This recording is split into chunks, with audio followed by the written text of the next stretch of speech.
পশ্চিম আসনের ভোট মিটে গেছে গত 11 এপ্রিল। ভোট মিটে যাবার পর থেকেই বিরোধী দলগুলি নির্বাচন কমিশনের কাছে অভিযোগ করে আসছিল ভোটে ব্যাপক অনিয়ম হয়েছে। বামফ্রন্ট প্রথমে 464টি বুথে পুনর্ভোট দাবি করেছিল, আর এদিন দাবি করলো 846 বুথে।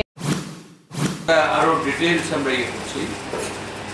আজকে আমরা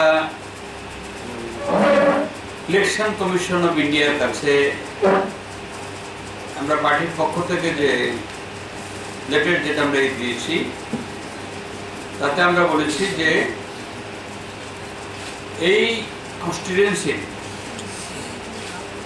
1679টা বুথের মধ্যে 846টা বুথে রিগিং হয়েছে।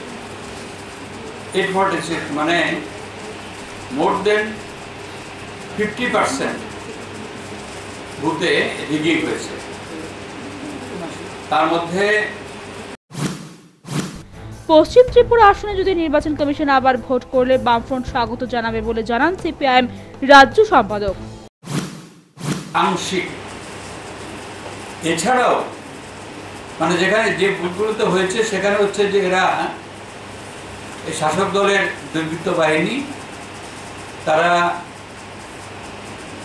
নিরাপত্তা রক্ষী যারা ছিল 1 বা 2 জন আর পোলিং স্টাফ এদেরকে ওভার পাওয়ার করে তারা ছাপ্পা ভোট দিয়েছে এবং অধিকাংশ ক্ষেত্রে যে ওয়েবক্যাম সে ওয়েবক্যাম কিছু জায়গাতে ড্যামেজ করেছে, কিছু জায়গাতে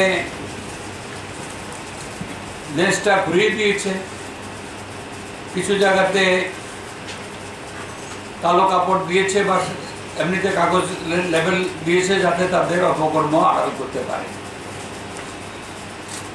তো এইভাবে রিগিং করেছে। এছাড়াও প্রায় এবং যদি ইলেকশন কমিশন মনে করে তাদের তো আরো ডিফারেন্ট সোর্স আছে, তারা যদি টোটাল কনস্টিটিউয়েন্সিতে রিপোল দেয় আবার নির্বাচন করে আমরা স্বাগত জানাবো। আমরা অলরেডি পশ্চিম ত্রিপুরা আসনে ভোট গ্রহণ নিয়ে রাজ্যের মুখ্য নির্বাচন কমিশনার খুশি নয় বলে অভিমত প্রকাশ করেছেন। আর শাসক দল ব্যতীত রাজনৈতিক দলগুলিও এ বিষয় নিয়ে চাপ বজায় রেখে চলেছে প্রায় প্রতিদিনই, আর এর ফলে গোটা রাজ্যের ভোটারদের কৌতূহল বাড়ছে। Bureau report, news vanguard.